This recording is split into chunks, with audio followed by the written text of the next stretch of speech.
Well, if I got to pay someone $15, $25, $35, $50 an hour to do this work, well, great. It gets me my time back, but I'm not making more money.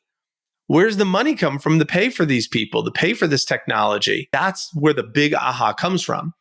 If you're making, in this example, $238 an hour, and I paid someone $38 an hour to do something, that means I'm now making $200 an hour because I'm paying someone else $38. So with my time, I then need to do something worth $300 an hour to offset that expense. Now, if I leave and I just go make a sandwich and sit on the couch and watch Netflix, that's probably not ideal. So I want to replace these lower dollar per hour tasks with high value activities.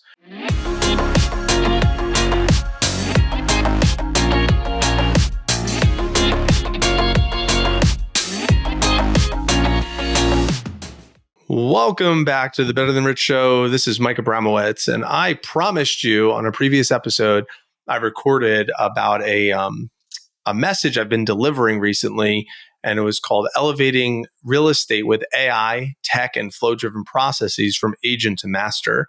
And it's a spinoff of our Operator to Owner message, which has been really powerful. But I specifically been talking to a fair amount of real estate agents recently because of the climate we're in. So I wanted to just continue that conversation. And the conversation is about our first epiphany, our first secret. And again, this could be for anyone. It's not necessarily just for real estate agents by any means. I do believe any business owner can effectively benefit from this type of conversation. But if you do have a background in being in real estate at all, whether it's being an investor or an agent, I do believe that some of this will be extremely relevant for you and also for anyone else. So the first question that I asked this group of agents that I was speaking to, I said, do you know what your time is worth? So that's a question worth considering. And then once you know what your time is worth, are you willing to use team and tech to get anything under your target hourly earnings off your schedule? So we started the activity. What's your target hourly earnings? So the first question is pick a target income goal for the next 12 months. And then how many hours a week do you want to exchange for that amount of money? And then how many weeks a year do you want to exchange for that amount of money?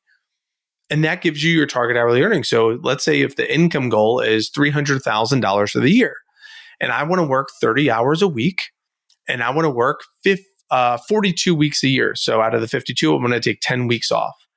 So you take 30 times 42, multiply those two numbers, and then you take that income goal of the 300,000 divided by 30 times 42. So doing some math on my nifty calculator here, 30 times 42 would be 1260. So 1260, and then you take for 300,000 divided by 1260, that's $238 per hour. Now, this individual has a target hourly earnings. Now that this individual knows, okay, my time is worth $238 per hour, I need to figure out there's two different tasks. What are all the tasks that are A, underneath this target hourly amount, and B, what are the tasks that are not getting done because they drain my energy, they're a distraction, they just don't get done, that if they were done, it could help my business move, that is also under this target dollar per hour. So what I walk through with this group is I walk through all the different type of tasks that might exist for a real estate professional, or really any professional, but specifically we targeted real estate agents for this message. And the first one was communication tasks. So we went through a giant list of all communication related tasks. This included email management, like sorting and filtering, responding to emails, scheduling appointments, answering phone calls, managing mailings, client follow-ups, thank you notes, holiday cards. All of that is under communication related tasks. So we had them go through and check off as many of those tasks that made sense to them. So out of 1, 2, 3, 4, 5 different tasks, they would write down How many out of 5? They say, yeah, I'd like to either offload those or those can get done by somebody else. Then we went to marketing tasks, website updates, like keeping listings and content current, designing flyers and brochures, creating promotional material, and organizing and managing any type of ad campaign. It's like, okay, there's 3 marketing tasks. Out of those 3, how many could we offload? Then there was social media tasks. Social media tasks would be like social media management, creating and scheduling and monitoring posts, content creation, content scheduling, engagement, audience building, analytics monitoring, hashtag research, competitor monitoring. So we go through underneath social media, there's 2, 4, 6, 8 different subcategories for social media tasks. How many of those 8 can we offload? Then we go to lead generation tasks, lead sourcing, identifying potential prospects, lead qualifying, reviewing and categorizing these prospects, CRM management, lead nurturing, lead tracking, cold calling and emailing, event planning for lead generation, like hosting a webinar or a seminar, an open house to attract new clients. Going through each of the lead generation tasks, there's 2, 4, 6, 7 of those. Then you go to listing and transaction coordination, data entry, like inputting listing information into the MLS, document preparation, generating, organizing necessary paperwork for these listings and transaction coordination, keeping track of timelines, deliverables, client database management, signage management, even just putting up yard signs. Who's putting them up? Because I guarantee that's in this example, under $238 an hour work. Research and reporting. So there's market research, client research, generating reports, general admin tasks like filing and organization and supply management. Like, do you have enough supplies? Do you have enough staples and paper, planning events, travel arrangements? Do you have any travel, conferences or bookings or hotels or rental cars, any of those types of things? Probably under your target dollar per hour. And then client relationships, client nurturing, like sending regular value add communication to them, buying them gifts and managing the gifts after closings or anniversaries, client feedback, administering and collecting client satisfaction surveys. So we take that list, there's like 30 or 40 different tasks. And from those 30 or 40 different tasks, we add them up. And if each task on average, let's say on average, it takes 1 to 2 hours to do each task per week. And if there's 20 tasks at 1 to 2 hours a week, that's 20 to 40 hours a week that can be offloaded. What does that do for your business? What does that do for your life? If you can offload that many tasks that easily to an effective human, an effective tool, an effective technology that can handle it for you. So that stirred up a lot of conversation in the room with these individuals. And that leads into the question of like, okay, if all of these tasks get offloaded, that means I got to pay someone to do that. Well, if I got to pay someone $15, $25, $35, $50 an hour to do this work, well, great. It gets me my time back, but I'm not making more money. Where's the money come from to pay for these people, to pay for this technology? And that's where the big aha comes from. If you're making, in this example, $238 an hour, and I paid someone $38 an hour to do something, that means I'm now making $200 an hour because I'm paying someone else $38. So with my time, I then need to do something worth $300 an hour to offset that expense. Now, if I leave and I just go make a sandwich and sit on the couch and watch Netflix, that's probably not ideal. So I want to replace these lower dollar per hour tasks with high value activities. So the high value activities exercise is what's next. And the high value activities is what you want to leverage and reinvest into with that freed up time. So with that freed up time, high leverage activities might include in-depth market analysis. Are you understanding competitors, getting insights into the strategies and tactics of other agents in the market, identifying market gaps, recognizing unmet needs or underserved areas within your market where you could establish a strong presence, What about strategic property portfolio development, enhancing current listings, improving the presentation and the marketing of existing properties to attract more potential buyers, sourcing new listings, actively seeking and securing new properties to add to your portfolio, aligning with market demands and trends, strategic networking, building partnerships, collaborating with mortgage brokers, home inspectors, contractors. Think about this way. Who is always going to need to buy a house or need to sell a house?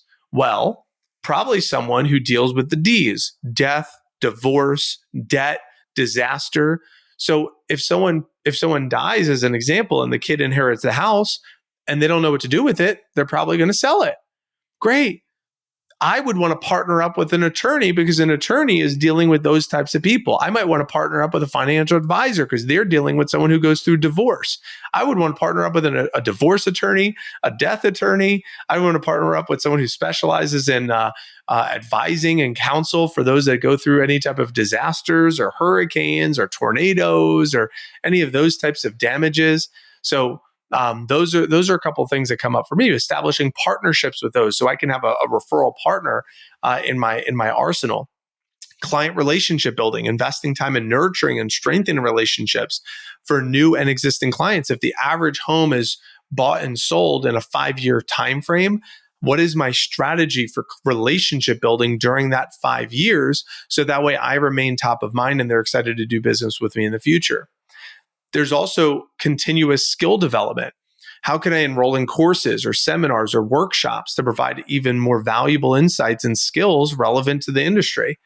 The ninja selling mastery. How can I deepen and strengthen my understanding of the ninja practice is what we were talking about. Then there's visionary planning for business growth. Do you have any type of future business trajectory, developing a strategic plan, outlining the growth and evolution of the real estate business short and long term, regardless of trends? Then there's like client-centric activities like sales and consultations, engaging in deeper value-based conversations with clients, understanding and addressing their needs and aspirations. Content creation, crafting insightful and valuable content that resonates with your clients, positioning you as a trusted advisor. I think about public speaking and influence. What about community engagements, participating or organizing events, seminars, webinars where you can be positioned as an expert? Maybe it's starting a podcast or guesting on other people's podcasts, engaging with relevant audiences to establish yourself as an authority in the real estate field. And the last one, from my lens, is a personal development or well-being focus. I think about quality time with family, meaningful moments that energize you, health and wellness, prioritizing physical and mental health, meditation, proper nutrition. What happens if you focus on self-improvement and engage in reading and traveling and picking up a hobby? What does that do for your energy level that when you go into the business, your energy is at an all-time high? So you're filling up that tank, investing in meaningful relationships, devoting time to your spouse or to your kids, close friends, maintaining those strong support networks, even though it's not a direct ROI in your business or return on investment in your business, but it increases the energy tank. So that way I can pour from a full cup versus depleting that empty cup with all those draining tasks. So what happens is when we can properly offload the tasks that are below our target hourly earnings, and then make sure we're reinvesting that time into high value activities that either build up our energy, give us more focus, increase more revenue for our company, scale the company's growth. That's what's going to help us build the vision of what it might mean to be better than rich, or from an agent to a master, or an operator to owner. And to kind of simplify it down, it's like we need to make sure that the agent, the master, is connecting, serving, and closing. Everything else we need to offload. Connect, serve, close, everything else offload. And that's that epiphany number one, or secret number one, or tip number one that I shared in this message. So again, what I'm doing here on this podcast right now is I'm taking this message that I delivered to a real estate investment group, also several different real estate offices that had me come in and speak. And I'm delivering this message to help these individuals in the real estate space, help them see, regardless of the market, regardless of the trends, there's a lot that's in your control, especially when it comes to leveraging your time, leveraging team, leveraging tech, leveraging AI, leveraging simple systems in the business. And that way you could have a high level of time freedom in what in the past has been a pretty time-sucking industry for a lot of individuals. So I really hope that this little series that I'm walking through here is helpful. And what I'll do is in our next recording is I will share how to harness AI in order to stay competitive. And again, it's not that hard. It just takes a little bit of a coaching, and that's what I'm going to give to you in our next episode. So I hope you're enjoying the series. If you didn't take me up on my offer in our last episode, I created an invitation for you to take our quiz at betterthanrich.com/quiz. And on that quiz, it will give you 10 questions. And again, those are really great journal prompts, but you go through those questions. I think they'll be really insightful for you to reflect on. But once you answer those questions, it will give you a score. And once it gives you that score, it'll also give you like a label, a grinder, a manager, a visionary, or owner. And it'll give you a bunch of different resources and tips and videos and workbooks and PDFs on the back end to support you in wherever you're at on your current journey as a business professional. And my invitation on the other end of that is to take your score and share it with our community. I don't know if you know, but we have over 1,300 members in our Facebook group. It's called Automate, Delegate, Systemize, and it's on Facebook. It's free. And if you can go to facebook.com/The Better Than Rich Show, and that will take you directly to the group, but it's called Automate, Delegate, Systemize. And there's great conversations happening in there. And we would love to support you. Let us know what your score is. Let us know what your focus on. Let us know what you're enjoying about this conversation and these topics, any questions you have. And by the way, if you do own a company, or if you know someone who does that could benefit from having me come in and share this message live with them, if they have a captive audience, or if they have a podcast, or if they have a community, I would love to speak live and deliver this in an interactive way. I'm on a mission between September 2023 and February of 2024 to do 100 of these. So I'm really excited to continue to serve and continue to speak and teach and just bring light on a very important topic of how do we make sure that busy, overwhelmed business owners are able to win back and buy back their time and reinvest that time into high value activities that matter most to them. So until our next episode, where we dig into AI and how to simplify and use AI and stay competitive in the marketplace, and then we'll do our following episode on how to create a design in your business that's duplicatable and very simple, almost like McDonaldifying your business as a specifically a real estate professional, but I think it'll be translational for everybody else that owns a business. So till next time, as always, leave today better than you found it. We'll see you soon.